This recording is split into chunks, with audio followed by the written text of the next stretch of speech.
Assalamu alaikum wa rahmatullahi wa barakatuhu. How are you all? I hope you're doing well. Welcome back to my channel. Keep learning Deen and Dunya. Auzu billahi minash shaitanir rajeem. Bismillahir rahmanir rahim. Rabbi zidni ilma. Rabbi shrah li sadri wayassir li amri wahlul uqdatam min lisani yafqahu qawli. As you can see that کہ آج میرا topic ہے before sleeping اسکار، مطلب سونے سے پہلے آپ یہ کام کر کے مطلب یہ اسکار کر کے 4000 دینار کا صدقہ کا ثواب مل سکتا ہے، ایک قرآن شریف پڑھنے کا ثواب مل سکتا ہے، جنت کی قیمت ادا کرنے کا ثواب مل سکتا ہے، ایک حج کرنے کا ثواب مل سکتا ہے، اینڈ 2 لڑے ہوئے میں صلح کرنے کا ثواب مل سکتا ہے اگر یہ آپ اسکار کرتے ہیں۔ Without any delay let start my topic. بسم اللہ الرحمن الرحیم۔ نبی اکرم صلی اللہ علیہ وسلم سوتے وقت دائیں کروٹ سے لیٹ کر اپنا دایاں ہاتھ رخسار کے نیچے رکھتے تھے اور یہ دعا پڑھتے تھے، اللہم قنی عذابک یوم تبعث عبادک۔ اس کا مطلب ہے اے اللہ مجھے اپنے عذاب سے بچا لینا جس دن تو اپنے بندوں کو اٹھائے گا۔ اور یہ کہا جاتا ہے کہ پیٹ کے بل نہیں لیٹنا چاہیے، رات یا دن کسی بھی وقت پیٹ کے بل نہیں لیٹیں۔ رسول اللہ صلی اللہ علیہ وسلم نے ایک شخص کو پیٹ کے بل لیٹے ہوئے دیکھا تو فرمایا کہ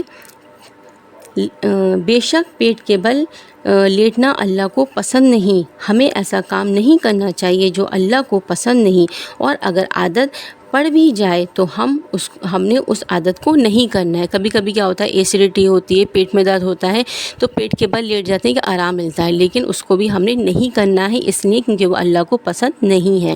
ایک دن ابو ذر رضی اللہ عنہ پیٹ کے بل لیٹے ہوئے تھے تو نبی کریم صلی اللہ علیہ وسلم نے انہیں ٹھوکر ماری اور کہا یہ اہل جہنم کا لیٹنے کا انداز ہے، مطلب جہنمی ایسے لیٹیں گے، یہ ایسے ہمیں پیٹ کے بل نہیں لیٹنا چاہیے۔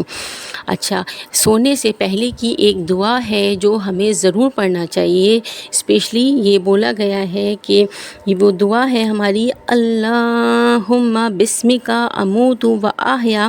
اس کا مطلب یہ ہے اے اللہ میں تیرا نام لے کر مرتا ہوں اور تیرا نام لے کے زندہ ہوتا ہوں۔ مطلب جب ہم سو جاتے ہیں تو جسٹ لائک بالکل ایسی ہوتا ہے کہ ہم مر گئے، تو ہم کیا کرتے ہیں کہ ہم نے اللہ کا نام لے کے ہی سونا ہے اور اللہ کا نام لے کے ہی اٹھنا ہے۔ اچھا، اب وہ 5 خاص عمل کون سے ہیں جنہیں کرنے سے جو ہمیں اتنا ثواب ملتا ہے؟ دیکھیے، اگر آپ 4 مرتبہ سورہ فاتحہ پڑھتے ہیں سونے سے پہلے تو اس کا ثواب 4000 دینار صدقہ دینے کے برابر تمہارے نام اعمال میں لکھا جائے گا۔ مطلب آپ نے سونے سے پہلے 4000 دینار کا صدقہ کیا، جو اتنا آسان نہیں ہوتا، لیکن اگر آپ نے 4 بار سورہ فاتحہ پڑھ لی تو اس کا اتنا ہی اجر ہے۔ نیکسٹ ہے 3 مرتبہ قل واللہ احد پڑھ کے سویا کرو۔ تو ایک مطلب کہا جاتا ہے کہ قل واللہ احد جو ہے ایک بار پڑھنا 1/3 قرآن کے برابر ہے، اور اگر آپ نے 3 بار پڑھا تو اس کا 1 قرآن برابر پڑھنے کا ثواب ملتا ہے۔ نیکسٹ ہے 10 مرتبہ درود شریف پڑھنا۔ اس کو بولا جاتا ہے کہ اگر کسی نے 10 بار درود شریف پڑھی تو اس کے پڑھ کے سونے سے کیا ہوتا ہے کہ وہ جنت کی قیمت ادا کرنے کے برابر ہوتا ہے اگر آپ نے 10 بار درود شریف پڑھی ہے۔ نیکسٹ ہے 4 مرتبہ تیسرا کلمہ پڑھنا۔ جو تیسرا کلمہ ہوتا ہے اگر آپ اس کو پڑھتے ہیں 4 بار تو وہ 1 حج کے برابر ثواب ملتا ہے۔ دیکھیں، آپ حج کرنے کے لیے جاتے ہیں، اس میں اتنا پیسہ لگتا ہے اور اللہ پتہ نہیں کب اللہ کا حکم ہو، لیکن آپ گھر بیٹھے سونے سے پہلے بیڈ پہ بھی یہ آپ کر سکتے ہیں۔ بس آپ کو کرنا کیا ہے، آپ کو 4 بار تیسرا کلمہ پڑھنا ہے۔ نیکسٹ کیا ہے، 10 مرتبہ استغفار پڑھنا۔ آپ کوئی سا بھی استغفار پڑھ سکتے ہیں، جیسے یہ استغفار ہے، استغفر اللہ ربی من کلی ذنب واتوب الیہ۔ جو بھی آپ کو یاد ہے آپ وہ پڑھ لیں، لیکن 10 مرتبہ پڑھنا ہے۔ اس کو پڑھ کے کیا ہوتا ہے کہ 2 لڑنے والے مطلب جو لڑائی ہو گئی کسی وجہ سے، تو ان 2 لڑنے والوں کے بیچ میں صلح کرنے کا ثواب ملتا ہے۔ یہ بولا جاتا ہے کہ اگر کسی کے بیچ لڑائی ہو گئی ہے، اگر آپ ان کے بیچ میں صلح کروا رہے ہیں تو اس کا بہت بڑا ثواب ہوتا ہے۔ تو محمد صلی اللہ علیہ وسلم نے حضرت علی کو یہ بتایا تھا کہ تم رات کو سونے سے پہلے یہ 5 کام کر کے سویا کرو. تو حضرت علی نے محمد صلی اللہ علیہ وسلم سے بولا تھا یہ میں کیسے کر سکوں گا، مطلب یہ دینار دینا، 4000 دینار دینا، ایک قرآن پڑھنا اور جنت کی قیمت ادا کرنا، اور ایک حج کیسے کرا جا سکتا ہے، اور کیا کہتے ہیں یہ بھی ہے کہ 10 مرتبہ استغفار پڑھ کے کیا ہوتا ہے 2 لڑوں کے بیچ میں صلح کروانے کا. تو حضرت محمد صلی اللہ علیہ وسلم نے فرمایا کہ اگر تم یہ 5 کام کرتے ہو تو تم کیا کر سکتے ہو، یہ سارا تم اجر، یہ ثواب پا سکتے ہو. تو حضرت علی نے فرمایا کہ بے شک رسول اللہ صلی اللہ علیہ وسلم اب تو میں ہر روز یہی عمل کروں گا.